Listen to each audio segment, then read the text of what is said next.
Assalamualaikum warahmatullahi wabarakatuh. Perkenalkan, nama saya Muhammad Yogi Waswara dengan nomor NIM 202407100043. Di sini saya akan mempresentasikan tentang suhu dan kalor dalam perubahan iklim. Pengertian suhu dan kalor. Suhu adalah ukuran panas atau dinginnya suatu benda. Satuan pengukuran suhu adalah derajat Celcius, Fahrenheit, atau Kelvin. Suhu menunjukkan energi kinetik rata-rata molekul dalam suatu benda, sedangkan kalor adalah energi panas yang berpindah dari satu benda ke benda lain akibat perbedaan suhu. Satuan pengukuran kalor adalah joule dan kalori. Hubungan suhu dan kalor dalam perubahan iklim. Yang pertama, emisi gas rumah kaca. Meningkatkan emisi gas rumah kaca seperti karbon dioksida di atmosfer. Yang kedua, penyerapan energi matahari. Gas rumah kaca menyerap energi radiasi matahari yang dipancarkan ke bumi. Yang ketiga, kenaikan suhu global. Penyerapan energi menyebabkan peningkatan suhu global.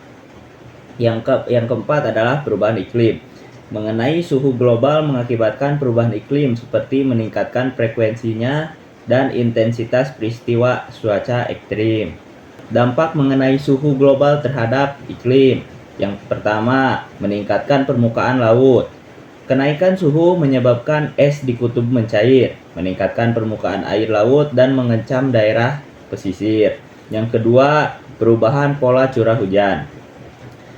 Meningkatkan suhu global memicu perubahan pola curah hujan, menyebabkan kekeringan di beberapa wilayah dan banjir di wilayah lain.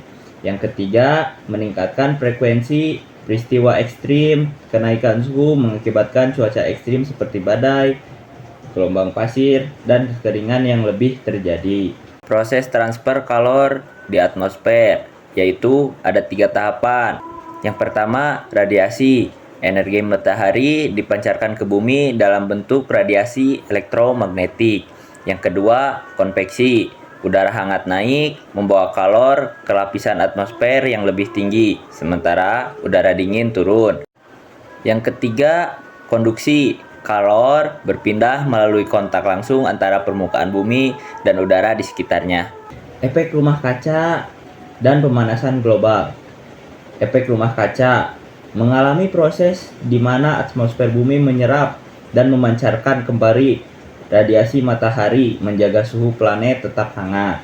Pemanasan global, peningkatan suhu rata-rata bumi akibat peningkatan konsentrasi gas rumah kaca di atmosfer. Dampak pemanasan global terhadap ekosistem hutan tropis. 1. Hilangnya keanekaragaman hayati atau spesies terancam. Yang kedua, perubahan siklus air, bisa terjadinya kekeringan dan banjir. Yang ketiga, meningkatkan suhu, bisa terjadi stres pada tanaman atau hewan. Yang keempat, kerusakan tanah, pengurangan kesuburan tanah. 6. Sedimen sungai. Debu dan sisa pembakaran terbawa dan mengendap di sungai, menimbulkan pendangkalan. Kesimpulannya, suhu dan kalor memainkan peran penting dalam perubahan iklim. Kenaikan suhu global disebut oleh peningkatan emisi gas rumah kaca yang terdampak serius terhadap iklim. Mitigasi dan adaptasi menjadi penting untuk menghadapi tantangan ini. Sekian dari saya. Wassalamualaikum warahmatullahi wabarakatuh.